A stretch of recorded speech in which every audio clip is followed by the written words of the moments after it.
देश के कई राज्यों में आज भी इंडिगो के विमान उड़ान नहीं भर पाए। फ्लाइट्स कैंसिल होने का सिलसिला 7वें दिन भी जारी रहा। दिल्ली से लेकर लखनऊ, चेन्नई, हैदराबाद, कर्नाटक, श्रीनगर में भी बड़े पैमाने पर इंडिगो की फ्लाइट्स के रद्द होने से यात्री परेशान हैं। जिसकी तस्वीरें देश भर के एयरपोर्ट से लगातार सामने आ रही है। दिल्ली में 41,000 यात्री एयरपोर्ट पर फंस गए हैं। मक्का गए थे और हज के लिए गए थे और हज करने आए थे, चले थे, हज करके आए थे कि जो वहाँ की जो ऊर्जा है वो शायद अपने घर तक पहुँचा पाए, लेकिन इनकी ऊर्जा जो है इस मिसमैनेजमेंट में फंस गई है। लेकिन इसे इंडिगो की मनमानी कहे या बेबसी जारी है। No no no no no. संसद में भी इस मुद्दे पर आवाज उठी। सरकार के एक्शन के बाद भी स्थिति बदली नहीं है। चलिए अब आपको बताते हैं कि आज कितनी फ्लाइट्स कैंसिल हुई है। दिल्ली में 134 उड़ानें रद्द हो गई है। चेन्नई में 71, हैदराबाद में 58, कर्नाटक में 127, श्रीनगर में 16 उड़ानें और लखनऊ में 33 उड़ानें कैंसिल हो गई हैं। वहीं लखनऊ में फ्लाइट कैंसिल होने से लोग परेशान हैं। लखनऊ के ओमसी एयरपोर्ट पर फ्लाइट रद्द होने की अफरा तफरी के बीच एक दर्दनाक घटना सामने आई है। खबर है कि कानपुर निवासी 46 वर्षीय फाइनेंस एग्जीक्यूटिव अनूप पांडे की तबीयत बिगड़ी और इलाज से पहले ही उनकी मौत हो गई। अब देखना होगा कि इंडिगो की दिक्कतें और पैसेंजर्स की परेशानियों का अंत कब तक हो पाता है।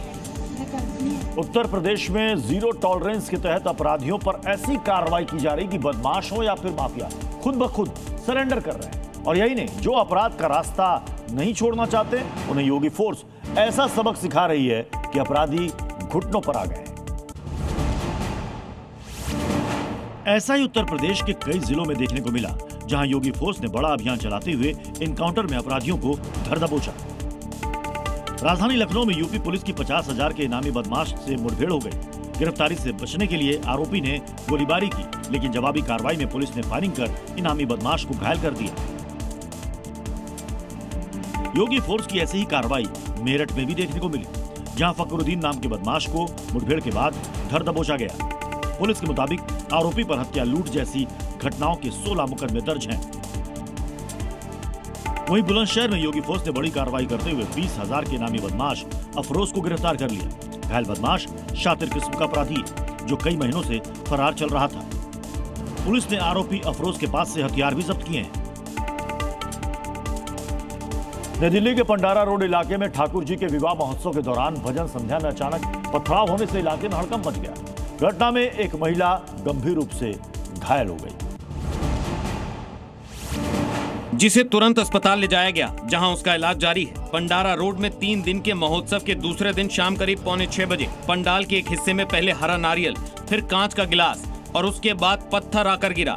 इस घटना में एक महिला गंभीर रूप से घायल हो गई। घटना की सूचना मिलते ही दिल्ली पुलिस और एफएसएल की टीम मौके पर पहुंची और एविडेंस कलेक्ट करना शुरू किया। कार्यक्रम का आयोजन आरएमएल अस्पताल की हेड नर्स गार्गी बाला कालवा करवा रही थी। कार्यक्रम बिना पुलिस परमिशन के खुले में किया जा रहा था। पुलिस ने शक के आधार पर 2 लोगों को हिरासत में लिया है और उनसे पूछताछ जारी है। फिलहाल दिल्ली पुलिस की टीम पूरे मामले की गहराई से जांच पड़ताल में जुट गई है। उत्तर